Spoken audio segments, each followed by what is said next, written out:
saludo, mi nombre es Rodier Mora García, el ingeniero de proyectos y de soporte de la ciudad de Medellín. En el día de hoy vamos a hablar acerca de los conceptos en CCTV, conceptos muy importantes a la hora de fabricar proyectos, formular proyectos, a la hora de reunirnos con nuestros clientes, a la hora de aclarar dudas. A medida que avancen las diapositivas vamos a ir profundizando en cada uno de estos temas. Bueno, GeoVision tiene presencia en más de 70 países en el mundo, tiene mucha fuerza y mucha presencia en el mercado americano, que es un mercado tan exigente. Nuestra casa matriz queda en Taiwán y les recalco que estamos en más de 70 países. GeoVision acá en Colombia cuenta con oficinas propias en 5 ciudades, en las ciudades principales, Bogotá, que es nuestra bodega y nuestra oficina principal, Cali, Medellín, Bucaramanga y Barranquilla, que cuentan con ingenieros donde los podemos acompañar, asesorar y ser partícipes de los proyectos que tienen no solamente en las ciudades nativas donde se encuentran ustedes, sino en diferentes ciudades a través de los ingenieros que se encuentran en cada una de las ciudades, valga la redundancia. ¿Por qué GeoVision? Cuando hablamos de GeoVision no estamos hablando de una marca de cámaras, una marca de grabador, una marca de tarjeta, no. Cuando hablamos de GeoVision hablamos de una solución. ¿Por qué una solución? Porque en GeoVision tú puedes encontrar una cámara hasta la más completa de las centrales de monitoreo. En GeoVision tenemos grabadores, tenemos analíticas de video, tenemos control de acceso, tenemos LPR, tenemos analíticas que nos ayudan a tener mejor gestión de nuestros proyectos, tales como software de conteos, accesorios como manejo de joystick, de teclados, grabadores de alto desempeño como son los hot swap. Entonces es difícil encasillar a GeoVision como una marca de cámaras, una marca de grabadores, porque en realidad en GeoVision se encuentras solución a todo lo que requiera tu proyecto. Bueno, entrando en materia, vamos a ver qué son los conceptos de CCTV. Como les conté, el contenido es definir un CCTV, los componentes del CCTV, los elementos de captura de la imagen, las cámaras que son tan importantes, los factores más importantes que tiene una cámara, que es hablar de la resolución, de la sensibilidad, del manejo de la luz, si son IR, si son PIR, los tipos de lentes, tipo de alimentación, tipos de cámaras, medios de transmisión, elementos de administración cuando hablamos de un DVR, de un NVR, de un HVR, de un BMS. Vamos a ir viéndolos a medida que la presentación avance. Entonces, CCTV, como su nombre lo dice, es un circuito cerrado de televisión que consiste en una o más cámaras de vigilancia conectadas a uno o más monitores. Cuando hablábamos de CCTV en el pasado, era un sistema complicado. ¿Por qué complicado? Porque era totalmente cerrado. Era que la cámara solo se hablaba con un grabador, solo se podía reproducir en un monitor y digamos que en el mundo de la seguridad complicaba las cosas. Con el paso de los años, con el paso del avance de la tecnología, de los protocolos de estandarización, ya no tenemos la dificultad, ya no tenemos esa dificultad, ya estamos hablando que una marca de X se puede hablar con una marca Y, gracias a protocolos de estandarización como el ONBIF y a otros tipos de protocolos que vamos a ir viendo. Bueno, vamos a entrar en materia en los componentes. ¿Cuáles son los componentes de un CCTV? Son el medio de transmisión. Cuando hablamos de un medio de transmisión es por donde la señal viaja. Entonces hablamos de análogo, de coaxial, UTP, fibra óptica. Hablamos de los elementos de captura de la imagen. Y cuando hablamos de un elemento de captura de la imagen estamos hablando de una cámara, no importa la cámara. Es decir, puede ser un minidomo, puede ser una cámara gran angular, puede ser una cámara tipo bala, entre otros. Y el elemento de administración es el que la cámara y el elemento de transmisión coge toda esta señal y administra el video. Es el que me permite ver grabaciones, comunicarme desde un celular, tener analíticas de video. Entonces, por eso este es el elemento de administración. Bueno, sistema de señal analógico. Vamos a mencionar dos, pero hay muchos más. El NTSC, que es el National Television System Committee, sistema adoptado por Colombia, utiliza un sistema de escaneo entrelazado de 525 líneas por frame o 30 frames. Eh, También vemos sistemas de señal analógico como el PAL, que es el Fast Alternative Byline, que utiliza un sistema de escaneo entrelazado de 625 líneas por 25 frames. No son los únicos sistemas de señal analógica, así como está el NTSC, el PAL, también existe el SECAM-B y otros tipos de videos. O sea, es porque les hago énfasis en esto. En el pasado se daba que las personas viajaban a algún lugar del mundo, veían una promoción, compraban las cámaras, se las traían para Colombia y cuando las iban a conectar resultaba que no funcionaba. ¿Por qué? Porque cada sistema tiene una configuración técnica diferente. Es tan sencillo como comparemos estos dos que estamos viendo, que es el NTSC y el PAL. Uno utiliza, que es el NTSC, utiliza 525 líneas a 30 cuadros por segundo, mientras que el PAL tiene mayor resolución, pero utiliza menos cuadros por segundo. Cuando yo conecto una cámara que fue configurada en uno de los dos y la conecto con el otro, no coinciden ni la resolución de la cámara, ni tampoco coinciden los cuadros por segundo. ¿Qué va a pasar? No se entienden, por ende no hay video. Entonces es importante resaltar este tipo de elementos porque ocurría, como les contaba, mucho esto en el pasado.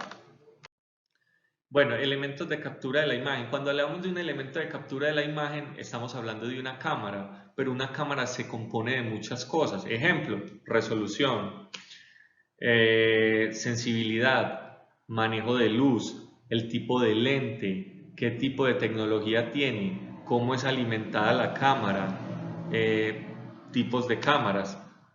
Mirando esta imagen podemos ver una radiografía de una cámara. Vemos que una cámara tiene su lente, su filtro óptico, el sensor de imagen, el digitalizador de la imagen que le permite convertir todo lo que vemos nosotros en señales de ceros y unos para que pueda viajar, el tipo de compresión de la cámara que puede ser o JPG o MPEG, H264, H265, próximamente H266, la CPU que es la que realiza el procesamiento. Cuando hablamos de una cámara IP es un computador, tiene su procesador, su sistema operativo, sus interfaces.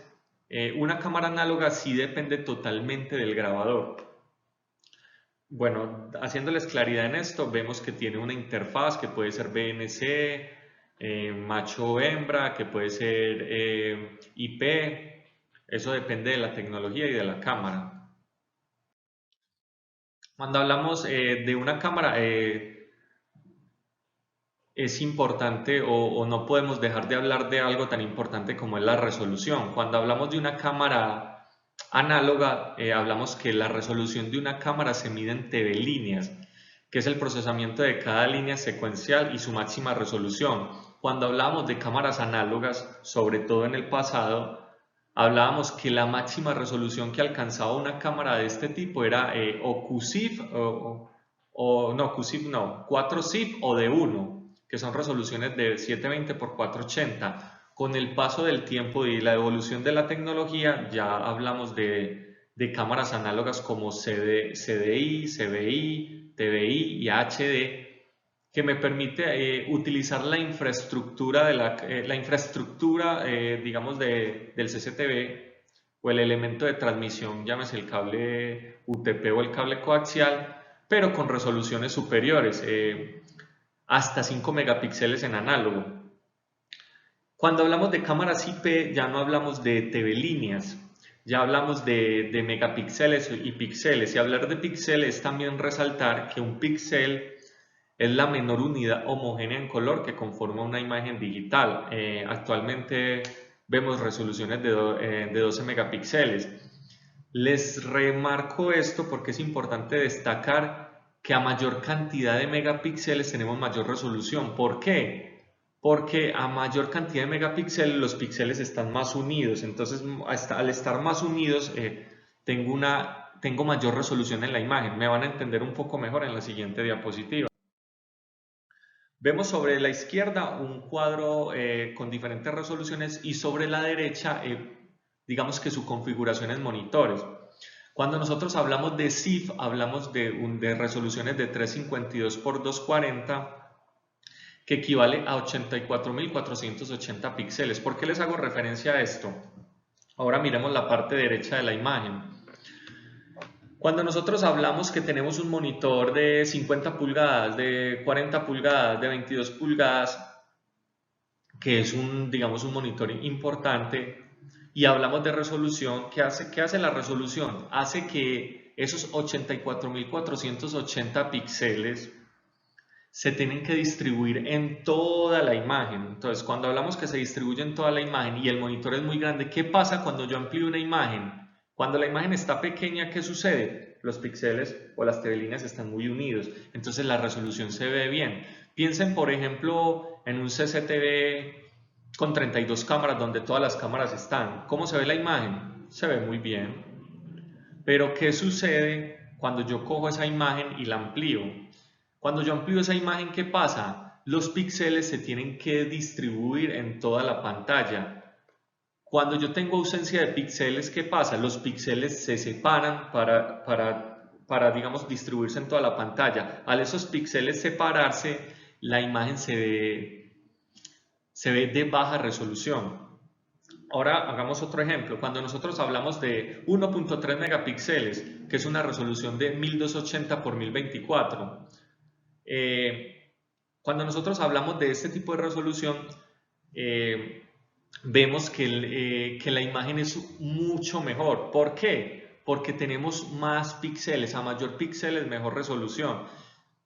Es importante resaltar aquí que una cadena es tan fuerte como el más débil de sus eslabones sea. Es decir, yo puedo tener un monitor 4K, pero si mi cámara es de 1.3 megapíxeles, ¿qué va a suceder? Así mi monitor sea de 4K, pues yo veo 1.3 megapíxeles. Lo mismo ocurre, yo puedo tener una cámara de 12 megapíxeles, pero si mi monitor es Full HD, es decir, 1920 por 1080, no voy a poder aprovechar la resolución de la cámara. Por eso les hago tanto énfasis en el tema de la resolución y de los píxeles.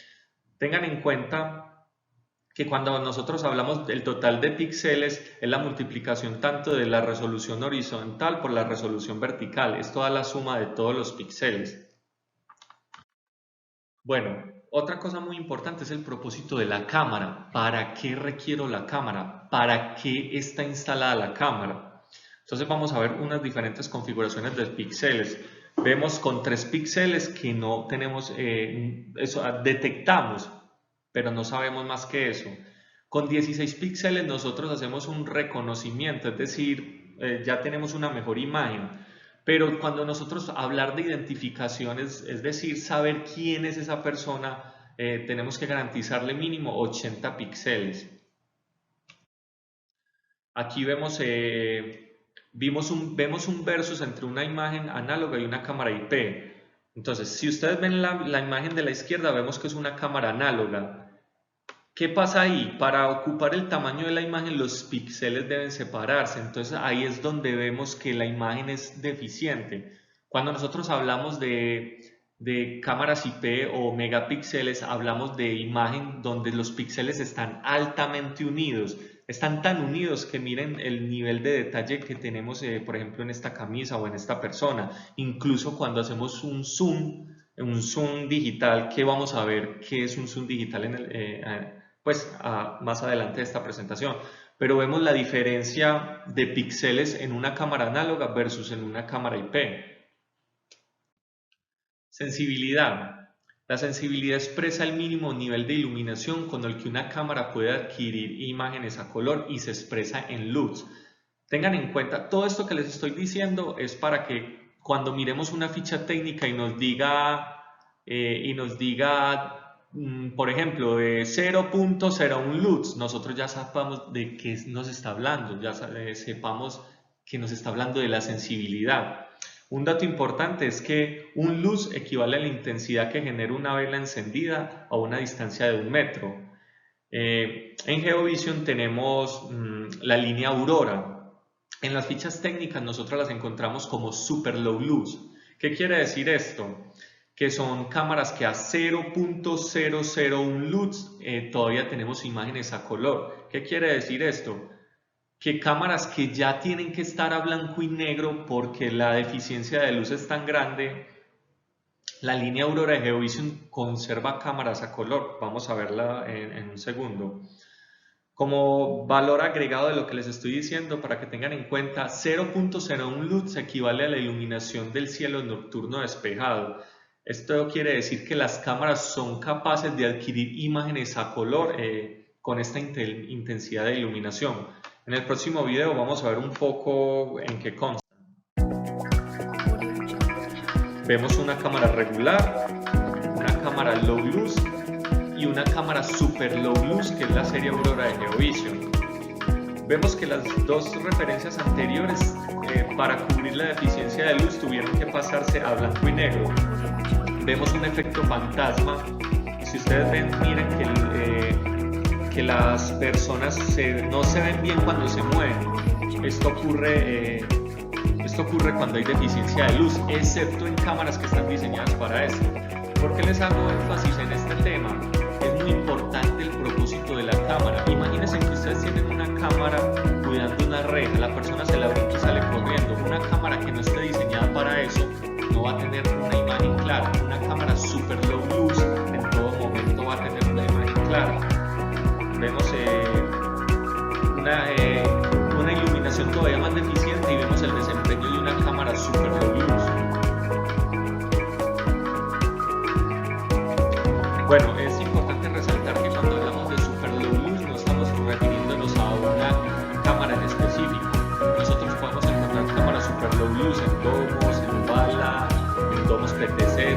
Es una característica de la cámara que está en las características como tal de la cámara, más no en su forma. Es decir, que no importa que sea balador.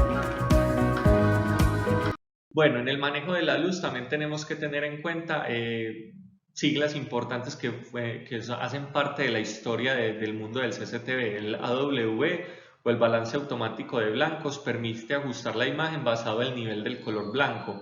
Sin embargo, estos ajustes no eran del todo, eran aproximaciones a lo que digamos el ojo humano ve sin llegar a ser tan bueno como lo que vemos, pero nos ayudaban a darle un poco de claridad a la imagen. El VLC, que es la compensación de luz de fondo. Entonces, inclusive en estos tiempos todavía vemos cámaras que cuando tiene una luz de fondo muy fuerte, la iluminación era deficiente, casi que uno le toca escoger qué quiere ver adentro o quiere ver afuera. No podías tener más, digamos, no podías tener ambas cosas. Entonces, digamos que la configuración de la cámara dependía de la necesidad del cliente, pero teniendo que sacrificar, digamos, algo.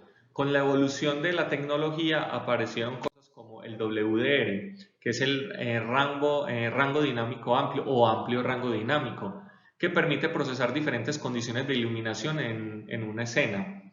Bueno, aquí es importante destacar que el WDR, existen dos tipos de WDR. Está el True WDR. ¿A qué se refiere el True WDR? Se refiere a que tiene un integrado exclusivamente para procesar la intensidad de la luz. Mientras que cuando no es un True WDR, significa que la cámara en su configuración, ¿se acuerdan que al principio les dije que una cámara IP tiene su propio sistema operativo, tiene su propio procesador? Bueno, el que no es True WDR, o es decir, no es un WDR profesional, esa compensación de la luz lo hace digamos, el sistema operativo de la cámara, su configuración. Bueno, aquí quiero hacer un poco más enfático. Viendo la imagen que estamos viendo, que sobre la izquierda está el True WDR y sobre la derecha está el no WDR, es una bonita oportunidad para explicarles cómo funciona. Si se acuerdan de la diapositiva anterior donde hablamos del VLC, donde yo decía, bueno, ¿qué quiero ver? Donde yo encendía un interruptor o apagaba un interruptor en función de lo que yo quería ver, sacrificando cosas y ganando cosas, claro está. Con el WDR, la cámara, hagan de cuenta, piensen en un cuaderno cuadriculado, piensen en un cuaderno cuadriculado donde está cada cuadrícula, como lo tengo acá en la imagen que ustedes están viendo. ¿Qué es lo que hace el WDR? Le da un tratamiento, haga de cuenta que cada cuadrito es un VLC. Entonces, ¿tengo iluminación acá? Sí, prendo ese cuadro. Aquí no lo tengo, apago ese cuadro. Tengo iluminación en esta otra parte de la imagen, prendo eso. No es un solo interruptor que dice está prendido o está apagado para cada cámara, no. Divide la imagen en esas cuadrículas de acuerdo a la intensidad de la imagen. Les voy a mostrar un video que me va a ayudar a explicarles mejor. IR. El IR se refiere a que la cámara tiene LEDs infrarrojos que le permiten iluminar la escena cuando conmuta a modo nocturno. El IR lo que en realidad tiene es un sensor que en ausencia de luz le ordena a la cámara que prenda sus iluminadores infrarrojos.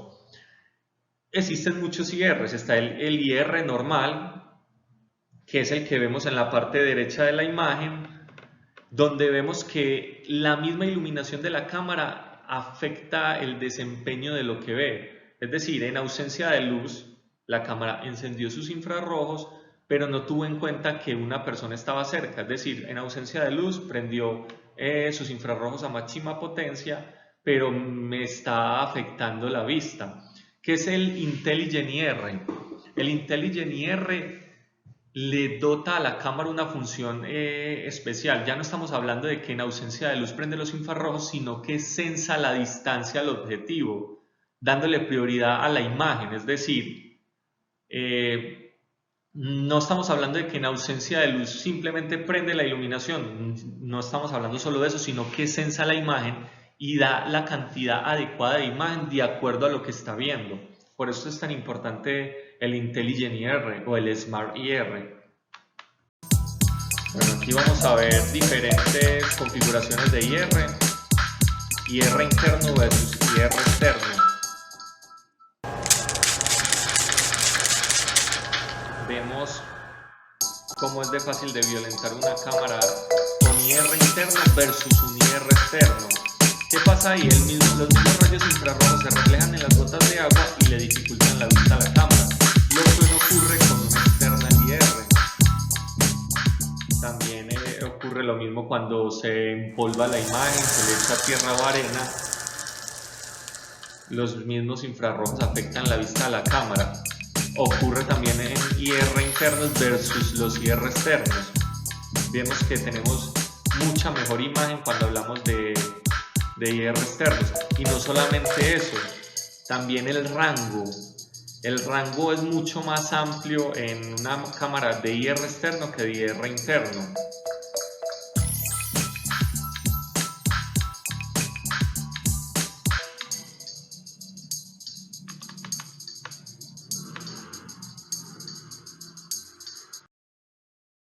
Los lentes. Señores, los lentes. Y vuelvo y les digo, los lentes son muy importantes. ¿Por qué son muy importantes? Porque define la prioridad de la cámara, define el propósito de la cámara. Cuando nosotros configuramos un proyecto, si manejáramos muy bien el tema de los lentes, no tendríamos que estar pensando en cámaras varifocales. No digo que no sean buenas, son excelentes, pero le estás generando un costo adicional a algo que probablemente no lo necesite. Díganme ustedes cuántas veces han ido a la cámara, han movido su lente varifocal, todos los días la mueven, no la mueven, se los voy a dejar de dudas. Mentira, se las voy a responder. Usted pone una cámara varifocal, la enfoca el primer día y así la deja.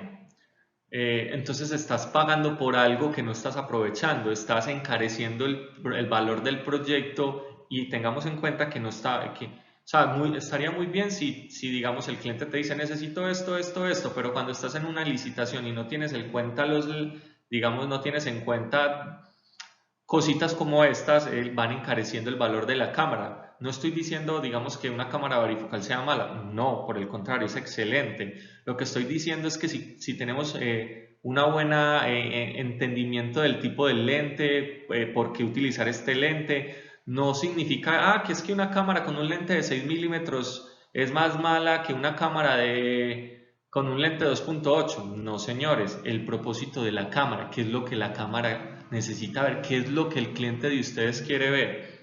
Entonces, digamos, bajo este abrebocas acerca de los lentes, vamos a mirar. Vemos que existen, sobre la parte derecha de la presentación, vemos que tenemos lentes fijos de 2.8. ¿Qué ganamos con un lente? Entre más pequeño sea el lente, mayor es su apertura focal. ¿Qué gano? Apertura. Tengo una vista general de todo, pero no hay algo específico.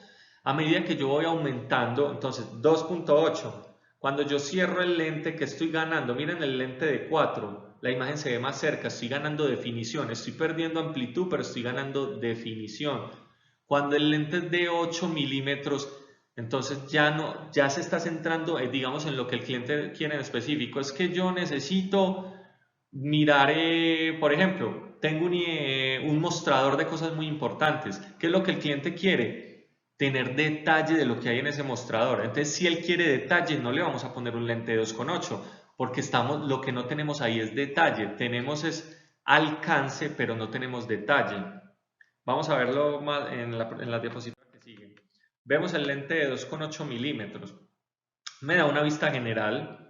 No puedo ver qué tiene en el tablero el señor que nos está desfilando, pero tengo una vista muy buena, una vista general. A medida que yo cambie el lente 4 milímetros, tengo mejor resolución de la escena, sin embargo estoy sacrificando la vista general.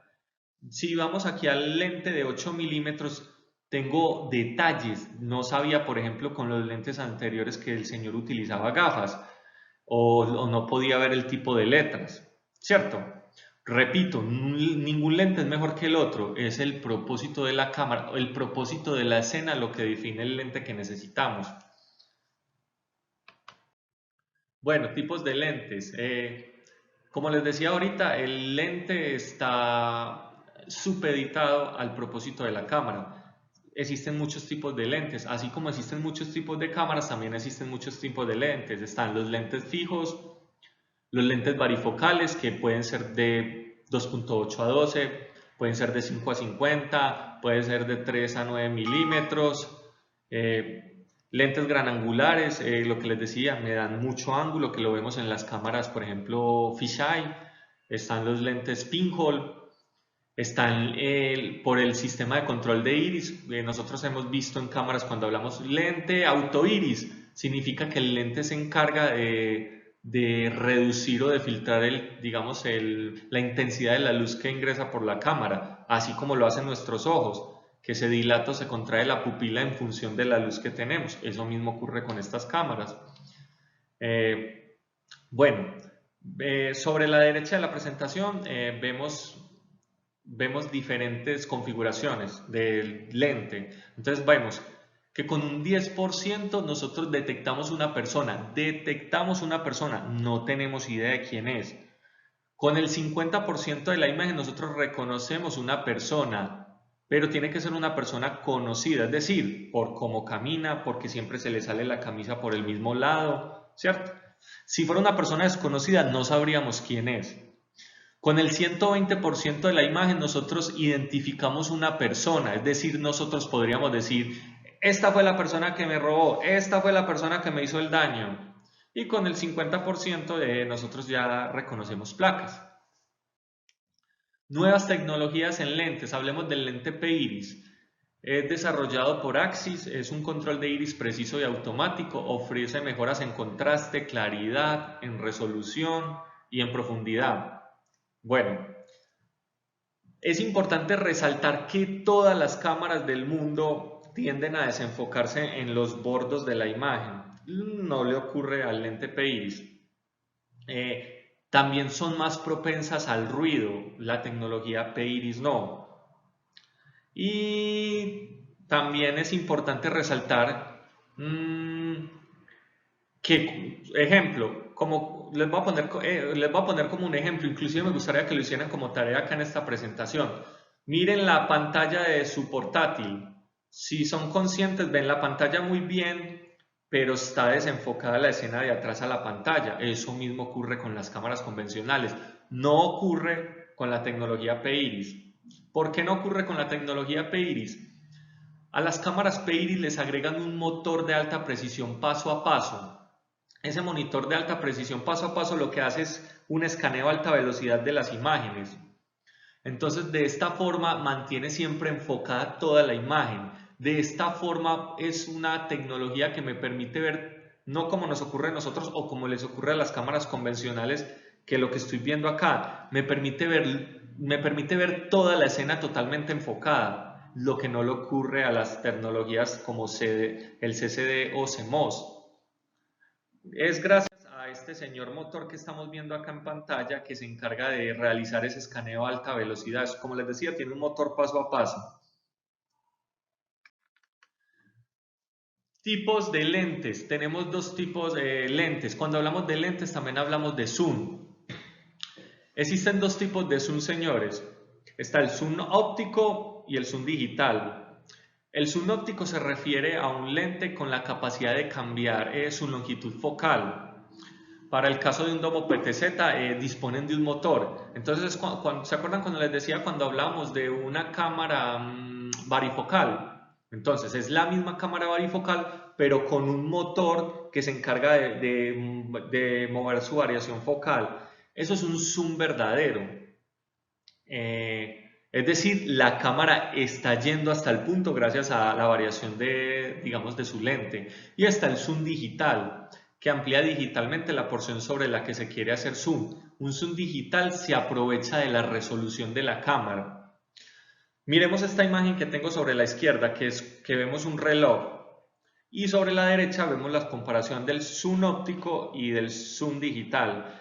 Si ustedes ven en el zoom óptico, vemos que el enfoque del reloj es mucho más nítido, porque como les decía, la cámara está yendo hasta allá a través de su variación focal.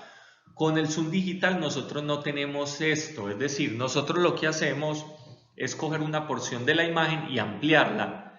¿En qué se basa para verse menos bien o más bien? En la cantidad de píxeles. ¿Recuerdan cuando les decía al principio que entre más píxeles tenga mucho mejor? Ahí, por ejemplo, es donde nosotros aprovechamos el zoom digital. Cuando yo hago zoom, ¿qué hago? Me estoy acercando más a los píxeles, entonces hago zoom. Entonces me acerco más a los píxeles, me acerco, entre más píxeles tengo. Pero cuando yo hago mucho, los píxeles se empiezan a separar, se empiezan a separar, se empiezan a separar. ¿Cuál es mejor, señores? Vuelvo y les repito, depende de la necesidad. ¿Qué pasa con un zoom óptico? ¿Ustedes alguna vez han escuchado de Murphy? La ley de Murphy. Justo cuando estaba haciéndole zoom al reloj me robaron la campana, por decir algo.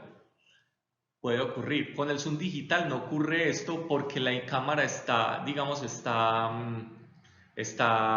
sea, la imagen es completa, pero yo estoy cogiendo una porción de la imagen a lo que le llamo el zoom digital.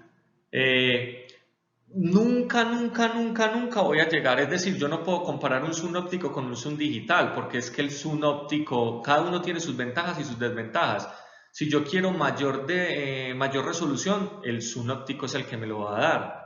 Sin embargo, pierdo todo lo demás. Con el zoom digital no puedo llegar a la resolución que alcanza el zoom óptico, pero no estoy perdiendo digamos, ninguna parte de la escena de la imagen. Vamos a ver un ejemplo sobre el zoom óptico. Vemos la importancia del zoom óptico, señores. Nunca en la vida, pero nunca vamos a... O sea, con un zoom digital yo no puedo hacer este tipo de cosas, pero vamos a ver la importancia de un zoom óptico, es decir, variar la distancia focal a través del motor que tiene el lente de la cámara. Este, por ejemplo, es un domo PTZ.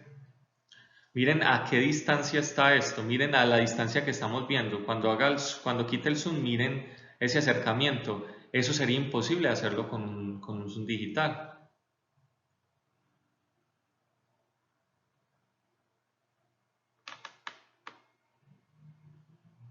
Miren, miren qué zoom tan...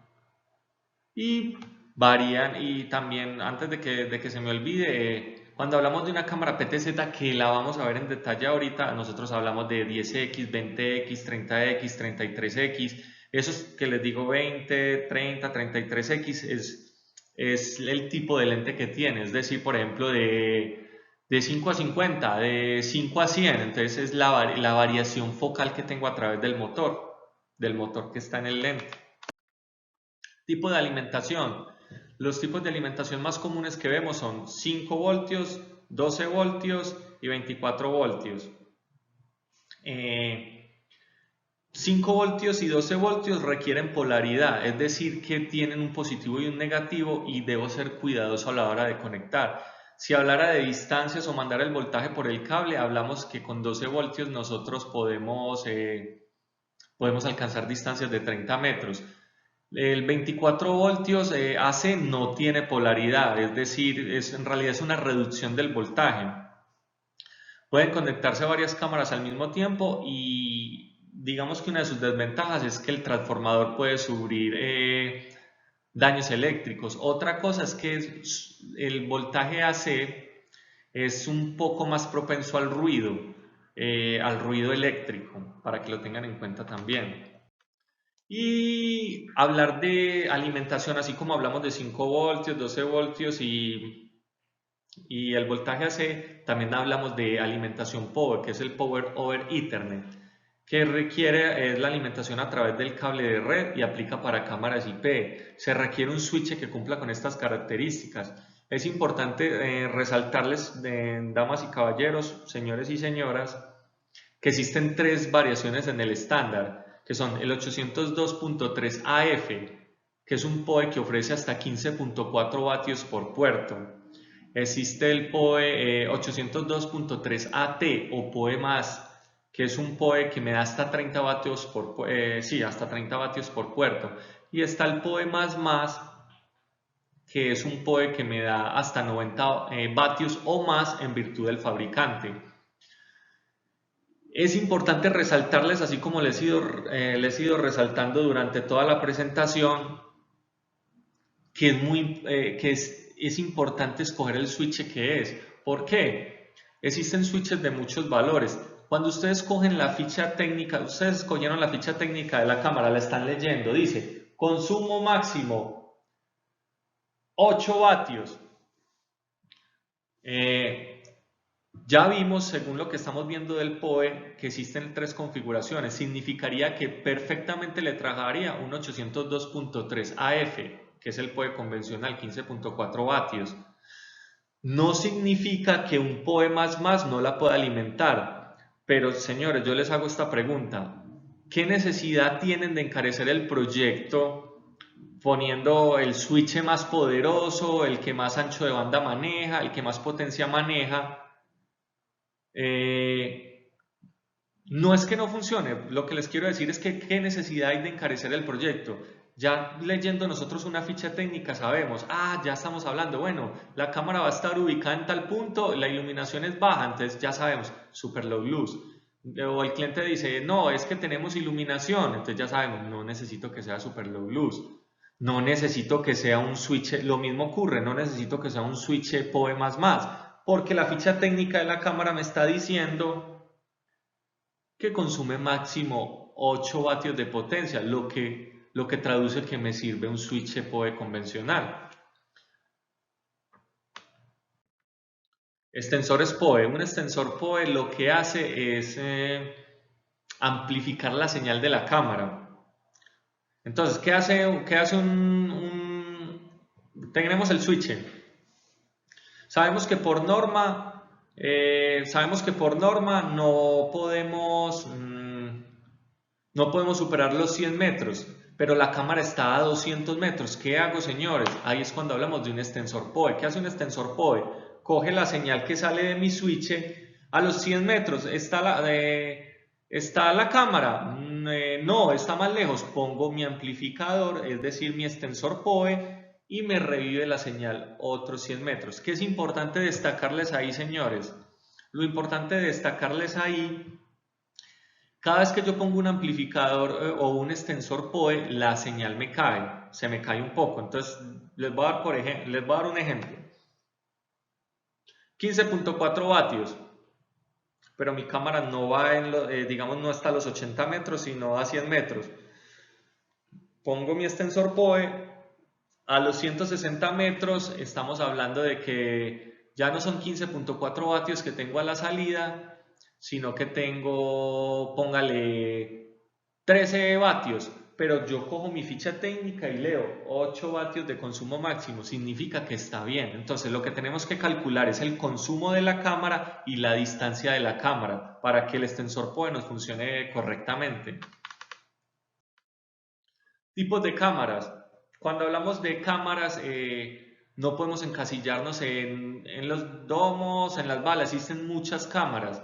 Vuelvo y le repito, depende el propósito de la cámara, depende el propósito del proyecto, depende la necesidad del cliente y depende lo que se requiera. Entonces hablamos de cámaras bots, cámaras tipo bala, cámaras fisheye o gran angulares, cámaras tipo cubo utilizadas mucho en los hogares, lectores con cámara, es decir, una combinación entre control de acceso y una cámara gran angular, cámaras térmicas, minidomos, domos PTZ, cámaras pinhole. ¿Qué es una cámara pinhole? Es una cámara que me permite, que es un lente tan pequeño como la cabeza de un alfiler, entonces la puedo, digamos, ubicar detrás de un elemento de tal forma que no se vea la cámara porque tiene un lente muy discreto. Cámaras ultrabots, cámaras Arctic. Cuando hablamos de cámaras Arctic son cámaras que tienen calentador y enfriador por dentro. Depende del propósito de la cámara, como les decía. Cámaras PTZ. Bueno, tipos de cámaras móviles. PTZ permite realizar paneo, que es un giro o movimiento horizontal, perdón, inclinación o tilt, que es un movimiento o giro vertical, y acercamiento zoom. Así como existen cámaras PTZ, también existen cámaras PT. Según la explicación que les estoy dando, ¿qué quiere decir PT? Paneo o tilt, pero carece de zoom.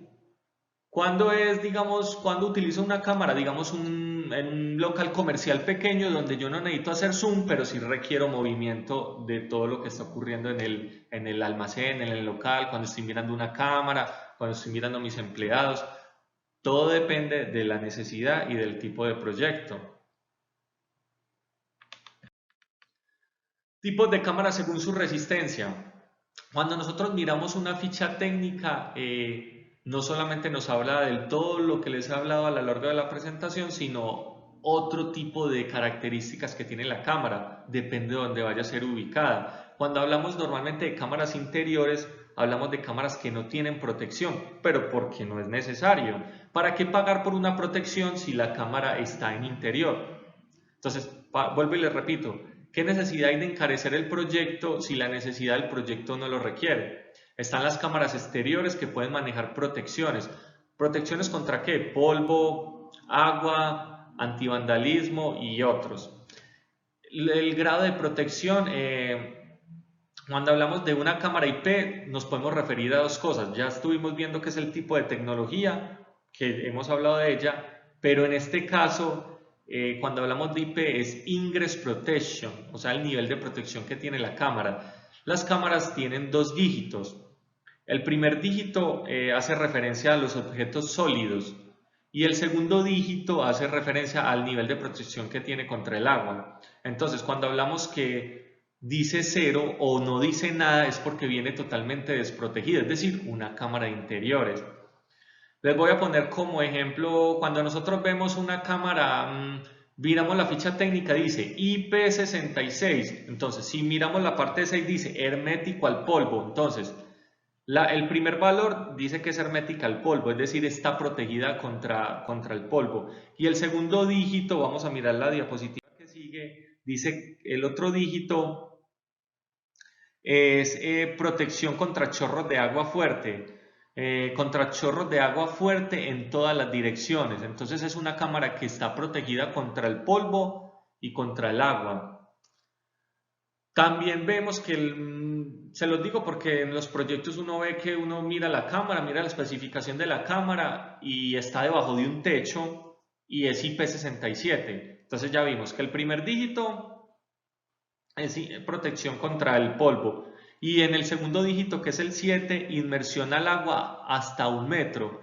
Entonces vuelvo y les pregunto, señores, ¿qué necesidad tiene que la cámara tenga pagar por una protección por una cámara que está debajo de un techo? No es que no vaya a funcionar, funciona perfecto, pero es tener en cuenta estos conceptos les da claridad a la hora de armar el proyecto. Acuérdense que no estamos llevándole al cliente, que no nos está pidiendo muchas veces, digamos que nos va a comprar el proyecto. Muchas veces estamos compitiendo contra personas que sí tienen esto en cuenta. IP68, entonces otra vez protección contra el polvo, pero inmersión al agua más allá de 1 metro. Entonces, digamos que es que me voy a bucear, está muy bien, entonces esa sí es la cámara que necesitas. De resto, no es necesario. Ese es un tipo de protección. Ahora vamos a ver otro tipo de protección. Tipo de cámara según su resistencia. Entonces, otro tipo de protección es la resistencia al vandalismo y se clasifica como IK. Entonces, el código IK es una norma internacional de estandarización que define el nivel de resistencia de los equipos electrónicos a impactos mecánicos. ¿Qué quiere decir esto? Que las cámaras vienen con una protección adicional. Entonces estamos hablando de que es una cámara que salieron, supóngase, está un partido, Santa Fe Millonarios, Medellín Nacional, la gente salió brava porque su equipo perdió, vio la cámara ya puesta, cogió su palo, le tiró una piedra y chao cámara. ¿Por qué chao cámara? Porque no tenía no tenía protección contra vandalismo. El nivel más bajo de IK es IK0. ¿Qué quiere decir? No está protegida. Y el nivel más alto de protección IK es IK10 más, que admite la caída de un objeto de 10 kilogramos a una altura de determinados centímetros, es decir, el movimiento del brazo contra el golpe, llámese una piedra, llámese un poste, llámese un palo. Entonces ese es el nivel de protección. Cuando nosotros estamos mirando una ficha técnica, entonces ahí es cuando leemos Super Low Luz, esta es la cámara que necesito. Ay, es un muro muy bajito. No, y apenas me le peguen una piedra. Entonces tiene que ser IK10. No, pero de pronto, no, IK10 más. Y que sea IP67 porque está al exterior. Entonces ahí es cuando nosotros aprovechamos todo lo que estamos viendo en esta presentación. Configuramos la cámara de acuerdo a la necesidad. Esa misma configuración no la va a tener una cámara interior que no requiere ese tipo de protecciones. Otros factores de protección: explosion proof, protección de adentro hacia afuera, protege el ambiente de cualquier chispa o explosión que se pueda presentar la cámara. Es decir, eso lo podría solicitar un Ecopetrol o estaciones de servicio. ¿Qué pasa? Que hay un corto, pero el corto se queda dentro de la cámara, no lo va a propagar y pues que se pueda generar un accidente. ¿Cuándo se utiliza? Cuando la necesidad del proyecto lo requiere. Proof Explosion, protección de afuera hacia adentro, es decir, explotó, digamos, la gasolinera, por decir algo, Dios no lo quiera, pero la cámara quedó perfecta y grabó todo lo que pasó y lo que ocurrió. Bulletproof, es decir, cámaras que están especialmente diseñadas a prueba de balas. Su configuración es un acero inoxidable de 12 con un vidrio de 14 pulgadas. ¿Y Vandal Proof qué es? Bueno, señores, es lo que les acabé de mencionar. El Vandal Proof es el IK, o sea, la protección ante el vandalismo, golpes, pedradas, palazos, todo ese tipo de cosas.